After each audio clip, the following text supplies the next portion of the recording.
어머니, 연금 통장에서 5천만 원이 없어졌습니다. 저는 그 말을 듣는 순간 다리에 힘이 풀렸습니다. 74세 김미자입니다.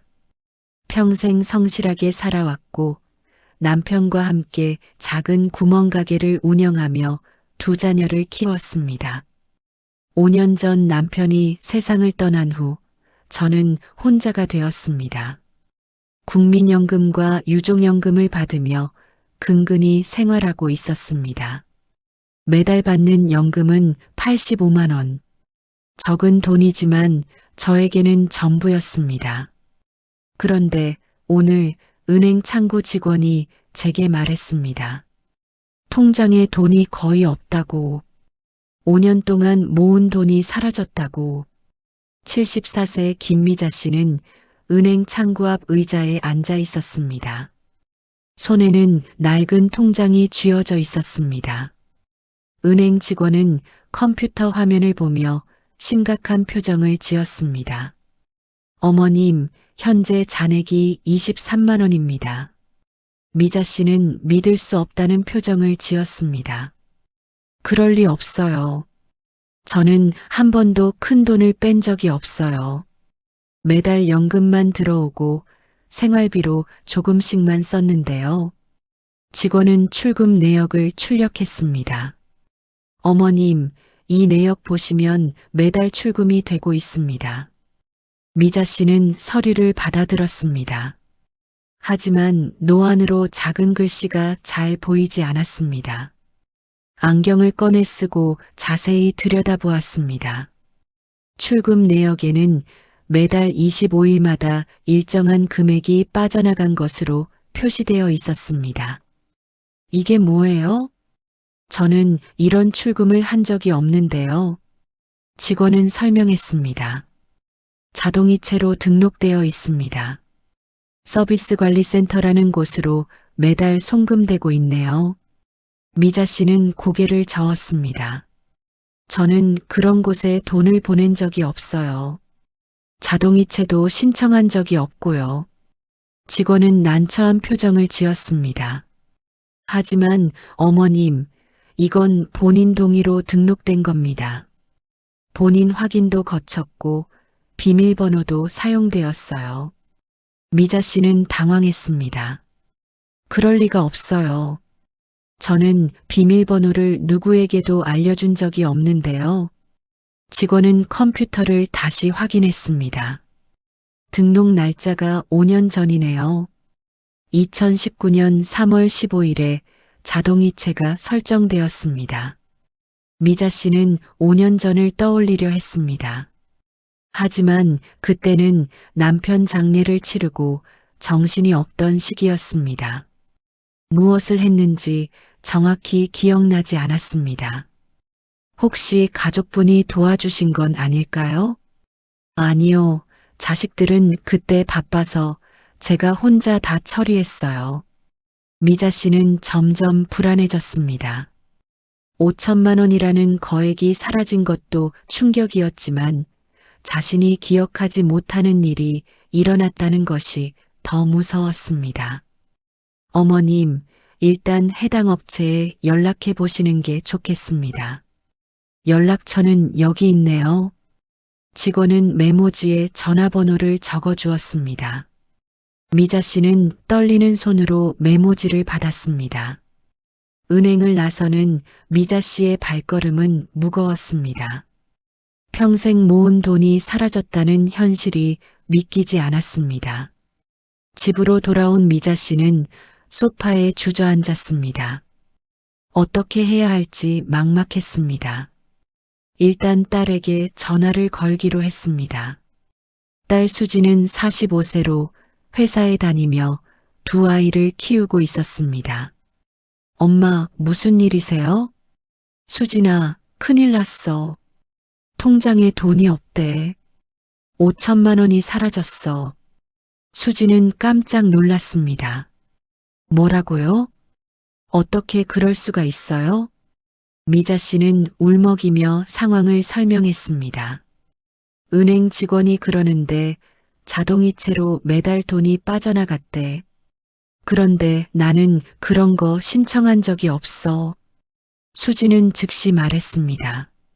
엄마, 제가 지금 바로 갈게요. 거기서 기다리세요. 1시간 후 수진이 도착했습니다. 어머니와 함께 은행 서류를 다시 살펴보았습니다. 엄마, 이 서비스 관리센터가 뭐예요? 나도 몰라. 처음 들어보는 이름이야. 수지는 휴대폰으로 검색을 시작했습니다. 검색 결과 해당 업체는 노년층 대상 연금 관리 대행 서비스를 제공하는 민간 업체였습니다. 엄마, 여기 연금 관리 대행 업체래요. 혹시 엄마가 여기에 연금 관리를 맡긴 거 아니에요? 미자 씨는 고개를 저었습니다. 나는 그런 곳에 맡긴 적 없어. 수지는 더 자세히 살펴보았습니다. 그리고 불길한 예감이 들었습니다. 수지는 은행 출금 내역을 자세히 분석했습니다. 출금 패턴이 너무나 규칙적이었습니다. 매달 25일 정확히 같은 시간, 같은 금액. 마치 기계처럼 정확했습니다. 엄마, 이거 보세요. 매달 25일마다 정확히 15만 원씩 빠져나가고 있어요. 5년 동안 한 번도 빠짐없이요. 미자 씨는 서류를 들여다보았습니다. 정말 그렇네. 그런데 15만 원이면 내 연금의 거의 20%야. 수지는 계산기를 두드렸습니다.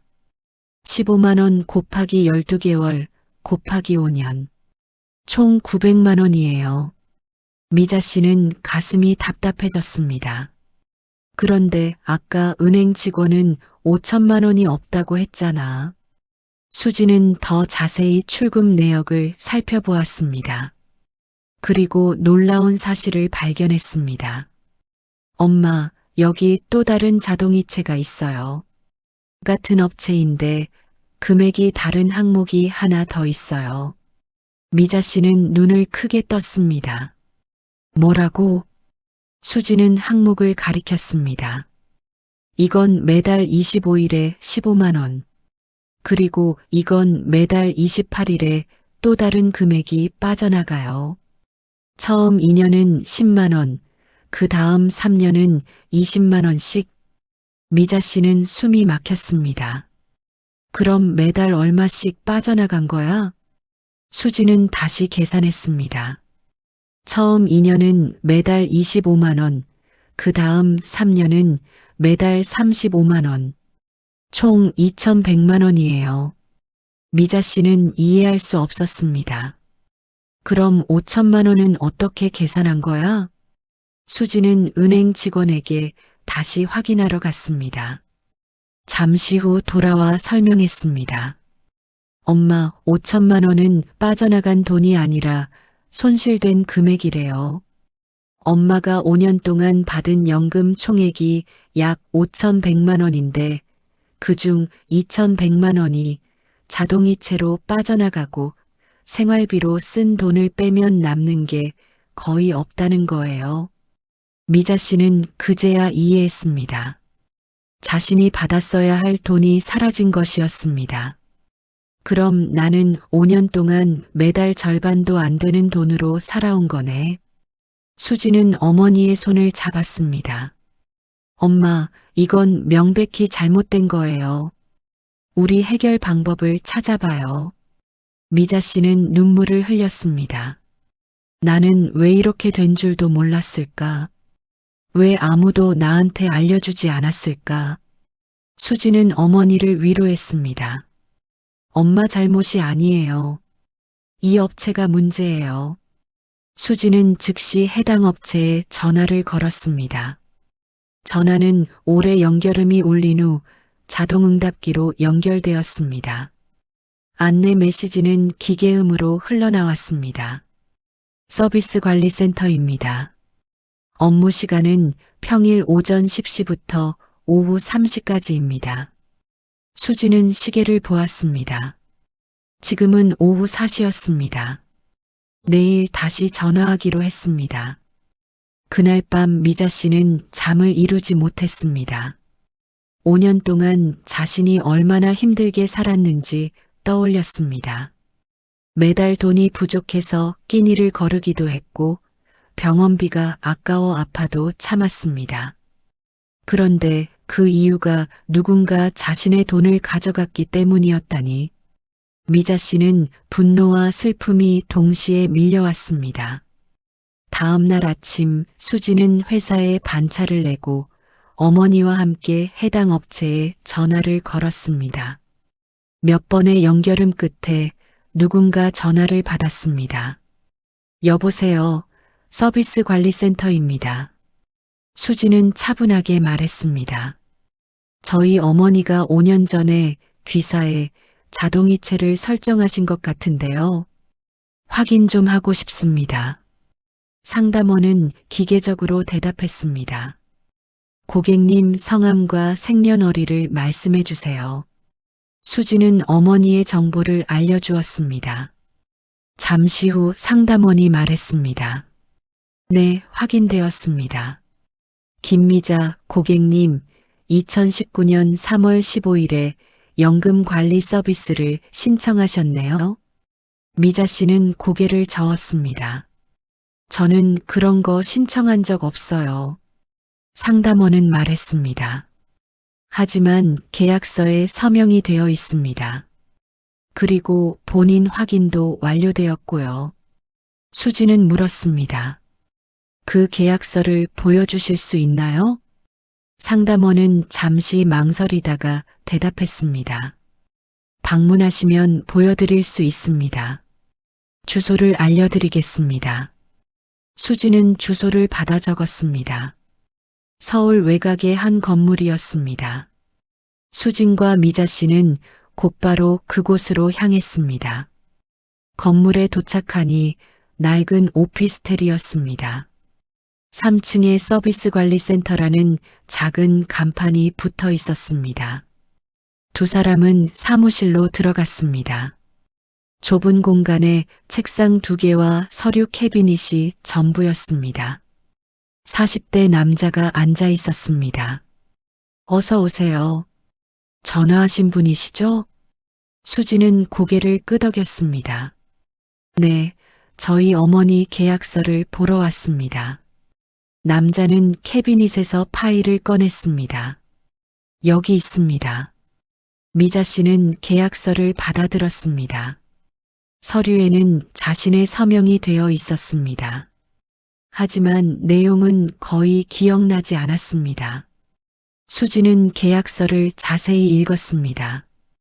그리고 충격적인 내용을 발견했습니다. 계약서 중간쯤에 작은 글씨로 이렇게 적혀 있었습니다. 연금 관리 서비스 수수료 월 수령액의 18% 자동 납부, 추가 관리 수수료 월 10만 원 고정, 3년 후 인상 가능. 수지는 남자를 노려보았습니다. 이게 뭡니까? 18%에 추가로 10만 원이나 받아가요? 남자는 태연하게 대답했습니다. 계약서에 다 명시되어 있습니다. 고객님께서 동의하고 서명하셨어요. 미자 씨는 떨리는 목소리로 말했습니다. 저는 이런 내용을 몰랐어요. 설명도 못 들었어요. 남자는 서류를 펼쳐 보였습니다. 여기 상담 내역서가 있습니다. 당시 상담원이 설명했고 고객님께서 이해했다고 표시되어 있네요. 수지는 분노가 치밀었습니다. 우리 어머니 나이가 70이 넘으세요. 작은 글씨를 읽을 수도 없고 복잡한 내용을 이해하기 어려운데 이렇게 계약을 맺다니요. 남자는 차갑게 말했습니다. 법적으로 문제 없습니다. 성인이면 누구나 계약할 수 있고 서명이 있으면 유효합니다. 수지는 더 이상 참을 수 없었습니다. 이건 사기예요. 남자는 고개를 저었습니다. 사기가 아닙니다. 저희는 합법적으로 등록된 업체고 서비스도 제공했습니다. 수지는 물었습니다. 무슨 서비스요? 남자는 서류를 가리켰습니다. 연금 수령 대행, 서류 처리, 상담 서비스 등입니다. 미자 씨는 고개를 저었습니다. 저는 그런 서비스 받은 적 없어요. 남자는 대답했습니다. 처음에 신청하실 때 도와드렸잖아요. 그게 서비스입니다. 수진은 어이가 없었습니다. 집으로 돌아온 수진과 미자 씨는 5년 전을 떠올려 보기로 했습니다. 엄마, 5년 전 3월에 무슨 일이 있었어요? 미자 씨는 기억을 더듬었습니다. 그때는 내 아버지 장례를 치르고 한 달쯤 지났을 때야. 정신이 하나도 없었어. 남편이 세상을 떠난 후 미자 씨는 혼자서 모든 것을 처리해야 했습니다. 장례식, 상속 문제, 연금 신청 등. 특히 연금 신청이 가장 어려웠습니다. 서류가 너무 많았고 어디서 무엇을 해야 하는지 알 수 없었습니다. 엄마, 그때 누가 도와줬어요? 미자 씨는 천천히 기억을 떠올렸습니다. 동사무소에 갔었어. 연금 신청하러. 그런데 서류가 너무 복잡해서 울고 있었지. 그때 한 남자가 다가왔던 것 같아. 어떤 남자요? 30대쯤 되어 보였어. 정장을 입고 있었고 친절해 보였어. 미자 씨는 그날을 떠올렸습니다.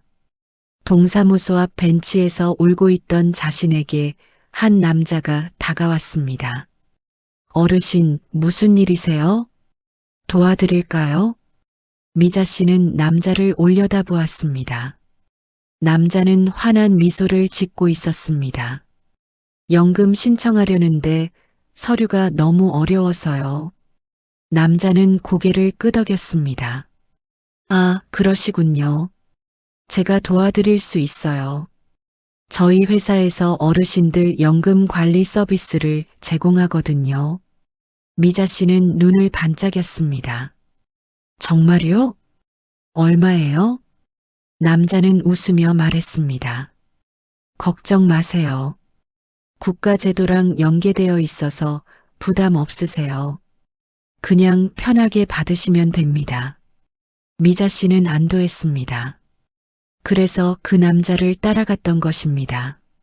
남자는 미자 씨를 근처 카페로 데려갔습니다. 거기서 서류를 꺼내 보여주었습니다. 여기 서명만 하시면 제가 다 처리해 드릴게요. 어르신은 집에서 편히 계시기만 하면 돼요. 미자 씨는 서류를 들여다보았습니다. 하지만 글씨가 너무 작았습니다. 안경을 써도 잘 보이지 않았습니다. 이게 뭐라고 쓰여 있어요? 남자는 빠르게 설명했습니다. 그냥 연금 수령 동의서예요. 다들 이렇게 하세요. 어르신도 서명만 하시면 됩니다. 미자 씨는 망설였습니다. 그런데 정말 괜찮은 거예요? 남자는 확신에 차서 말했습니다. 물론이죠. 걱정하지 마세요. 제가 다 책임지고 처리해 드릴게요.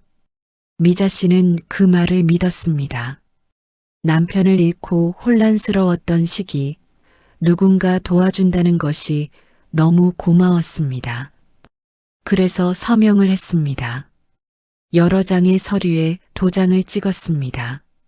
내용을 제대로 읽지도 못한 채 수지는 어머니의 이야기를 듣고 가슴이 아팠습니다. 엄마, 그 남자가 속인 거예요. 미자 씨는 눈물을 흘렸습니다. 나는 정말 몰랐어. 그 사람이 나를 도와주려는 줄 알았어. 수지는 어머니를 안아주었습니다. 엄마 잘못이 아니에요. 수지는 계약서를 집에 가져와 자세히 분석했습니다. 변호사 친구에게 자문도 구했습니다. 변호사는 계약서를 보고 고개를 저었습니다. 이건 전형적인 약탈적 계약이에요. 하지만 불법은 아니에요. 수지는 이해할 수 없었습니다. 어떻게 이게 불법이 아닐 수 있어요? 변호사는 설명했습니다. 계약에 자유라는 게 있어요. 성인이 자발적으로 서명한 계약은 법적 효력이 있습니다. 설령 내용이 불리하더라도요. 수지는 반박했습니다. 하지만 우리 어머니는 내용을 이해하지 못하셨어요. 변호사는 고개를 끄덕였습니다. 그게 핵심이에요. 만약 어머님이 내용을 이해할 수 없었다는 것을 증명할 수 있다면 계약 무효를 주장할 수 있어요. 하지만 쉽지 않아요. 수지는 물었습니다. 어떻게 증명해요? 변호사는 대답했습니다. 목격자가 있거나 녹음이 있거나 아니면 계약 당시 상황을 입증할 수 있는 증거가 필요해요. 수지는 막막했습니다. 5년 전 일이라 증거를 찾기가 어려웠습니다. 하지만 포기할 수 없었습니다. 수지는 다시 그 업체를 찾아갔습니다. 이번에는 녹음기를 준비했습니다. 사무실에 들어가자 같은 남자가 앉아 있었습니다. 또 오셨네요. 무슨 일이세요? 수지는 차분하게 말했습니다. 저희 어머니가 계약 당시 내용을 제대로 이해하지 못했어요. 그래서 계약 무효를 요구합니다. 남자는 웃었습니다. 증거가 있나요? 수지는 대답했습니다. 어머니 나이가 70이 넘고 시력도 좋지 않으세요. 작은 글씨로 된 계약서를 읽을 수 없었어요. 남자는 서류를 꺼냈습니다. 하지만 여기 상담 확인서가 있어요. 상담원이 설명했고 고객님이 이해했다고 서명했습니다. 수지는 그 서류를 보았습니다. 상담 확인서에는 체크박스가 있었습니다. 상담 내용을 이해했습니까? 예, 아니요. 예에 체크가 되어 있었습니다. 수지는 물었습니다. 이 체크를 누가 했어요? 남자는 대답했습니다. 고객님이 직접 했겠죠. 수지는 확신했습니다. 아니요, 우리 어머니가 아니에요. 상담원이 대신 체크한 거예요. 남자는 발뺌했습니다.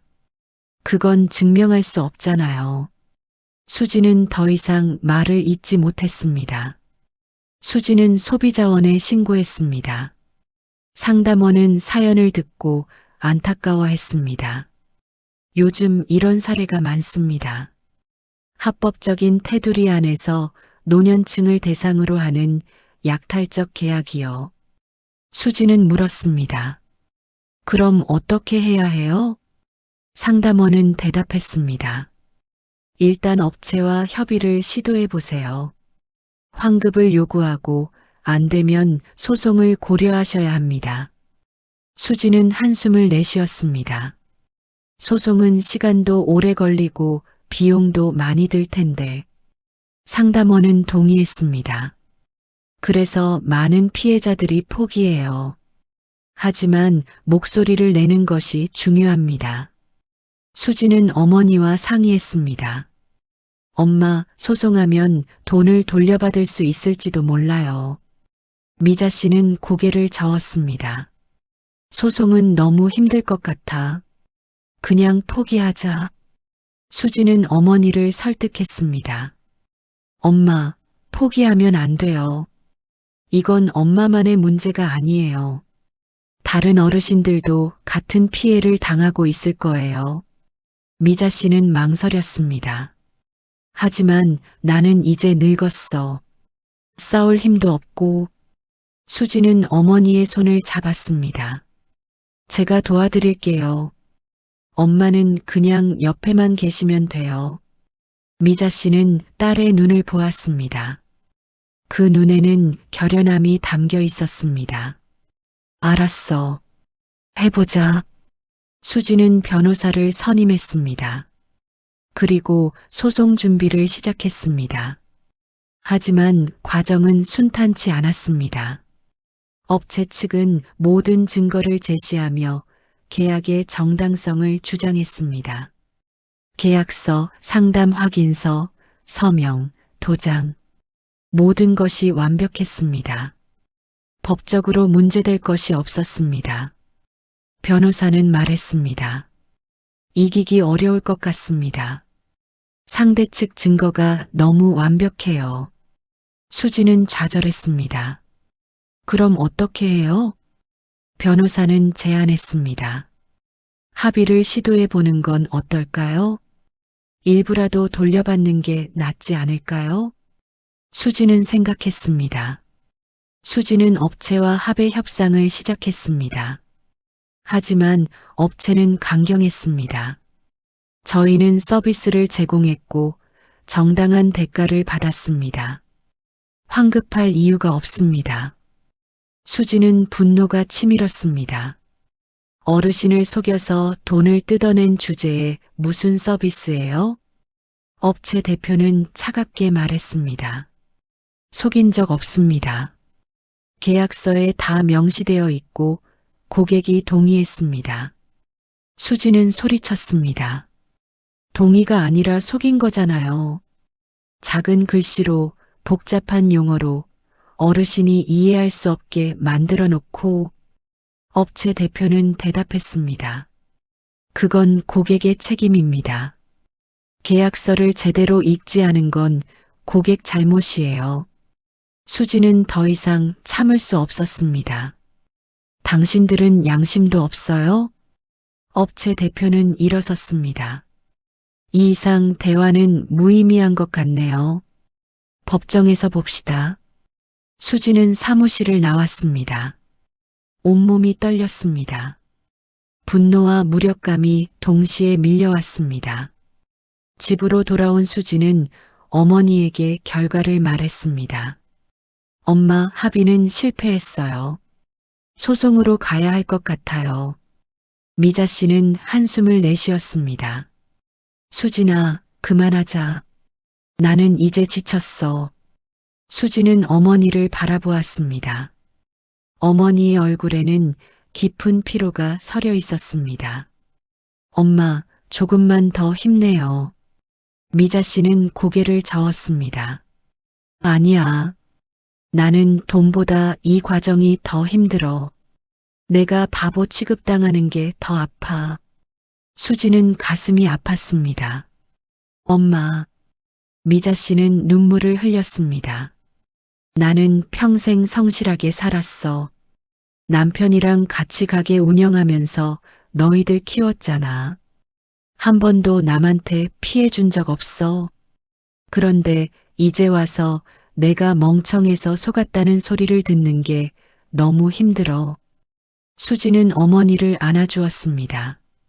엄마는 멍청하지 않아요. 이 시스템이 잘못된 거예요. 미자 씨는 울었습니다. 하지만 아무도 내 편이 아니야. 은행도 업체도 법도 다들 내가 서명했다고 내 책임이라고 하잖아.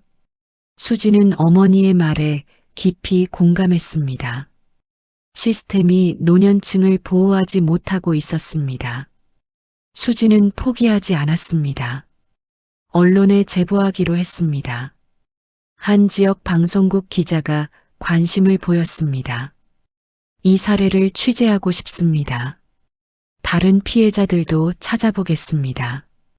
취재가 시작되었습니다. 놀랍게도 미자 씨와 같은 피해를 입은 사람들이 많았습니다. 모두 노년층이었고 같은 방식으로 계약을 맺었습니다. 동사무소 앞에서, 병원 앞에서, 은행 앞에서 친절한 척 다가와 복잡한 서류를 대신 처리해 주겠다고 하고는 약탈적 계약을 맺게 한 것이었습니다. 방송이 나갔습니다. 반응은 뜨거웠습니다. 많은 사람들이 분노했습니다. 하지만 업체는 여전히 합법을 주장했습니다. 업체 대표는 인터뷰에서 말했습니다. 저희는 합법적으로 등록된 업체입니다. 모든 계약은 정당한 절차를 거쳤습니다. 고객이 계약서를 제대로 읽지 않은 것은 저희 책임이 아닙니다. 기자는 반박했습니다. 하지만 노년층이 이해하기 어려운 계약서를 만든 건 의도적인 거 아닙니까? 업체 대표는 대답했습니다. 계약서는 법률 전문가가 검토한 표준 양식입니다. 누구나 이해할 수 있는 수준입니다. 방송을 본 수지는 분노했습니다. 하지만 동시에 깨달았습니다. 이것은 단순한 사기가 아니었습니다. 합법이라는 이름으로 이루어지는 약탈이었습니다. 법의 허점을 이용한 범죄였습니다. 수지는 변호사와 다시 상의했습니다. 이걸 어떻게 막을 수 있을까요? 변호사는 대답했습니다. 법을 바꿔야 합니다. 노년층 보호를 위한 특별법이 필요해요. 하지만 그건 시간이 오래 걸릴 겁니다. 수지는 한숨을 내쉬었습니다. 그럼 지금 우리 엄마는요?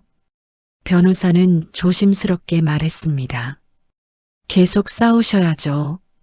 쉽지 않겠지만 목소리를 내는 것이 중요합니다. 미자 씨는 결심했습니다. 더 이상 숨지 않기로, 자신의 이야기를 세상에 알리기로. 수진과 함께 소비자원에 정식 진정서를 제출했습니다. 그리고 자신의 경험을 녹음해 기록으로 남겼습니다. 미자 씨는 떨리는 목소리로 말했습니다. 저는 김미자입니다. 74세이고 연금으로 생활하고 있습니다. 5년 전 저는 남편을 잃고 혼란스러웠습니다. 연금 신청을 하려고 동사무소에 갔는데 서류가 너무 어려웠습니다. 그때 한 남자가 도와주겠다고 다가왔습니다. 저는 그 사람을 믿었습니다. 그리고 서류에 서명했습니다. 하지만 저는 그 서류의 내용을 이해하지 못했습니다. 글씨가 너무 작았고 용어가 너무 어려웠습니다. 저는 누군가 설명해 주기를 기다렸지만 아무도 설명해 주지 않았습니다. 그렇게 5년이 지났고 제 돈은 사라졌습니다. 저는 왜 이렇게 된 줄도 몰랐습니다. 저는 제 자신이 부끄럽습니다. 하지만 이건 제 잘못만은 아니라고 생각합니다. 이 시스템이, 이 사회가 저를 보호해주지 않았습니다. 미자 씨의 목소리는 떨렸지만 단호했습니다. 이 녹음은 소비자원을 통해 금융감독원에 전달되었습니다. 조사가 시작되었습니다. 업체의 계약서와 상담 과정이 면밀히 검토되었습니다. 결과는 놀라웠습니다. 금융감독원은 해당 업체에 시정 명령을 내렸습니다. 계약서의 글씨 크기를 키우고 필수 내용은 큰 글씨로 표기하며 상담 과정을 녹음으로 남기고 고령자 계약 시 보호자 동의를 받도록 하는 조치였습니다. 그리고 일부 환급 권고도 내려졌습니다. 업체는 반발했지만 여론의 압력과 규제 당국의 압박에 결국 굴복했습니다. 미자 씨에게 1,800만 원을 환급하기로 합의했습니다. 전액은 아니었지만 큰 금액이었습니다. 수지는 어머니에게 소식을 전했습니다. 엄마, 돈 돌려받을 수 있어요. 미자 씨는 눈물을 흘렸습니다. 정말? 수지는 고개를 끄덕였습니다. 네, 1,800만 원이요. 미자 씨는 한참을 울었습니다. 기쁨의 눈물이었습니다. 돈을 돌려받은 후 미자 씨는 변화했습니다. 더 이상 자신을 바보라고 생각하지 않았습니다. 그리고 다른 노년층을 돕기 시작했습니다. 지역 노인복지관에서 금융교육 강사로 자원봉사를 했습니다. 자신의 경험을 나누며 다른 어르신들에게 경고했습니다. 어르신 여러분, 계약서를 절대 대충 보시면 안 됩니다. 이해가 안 되면 서명하지 마세요. 가족이나 전문가에게 도움을 청하세요. 미자 씨의 이야기는 많은 어르신들에게 울림을 주었습니다. 수지는 어머니의 모습을 보며 자랑스러웠습니다.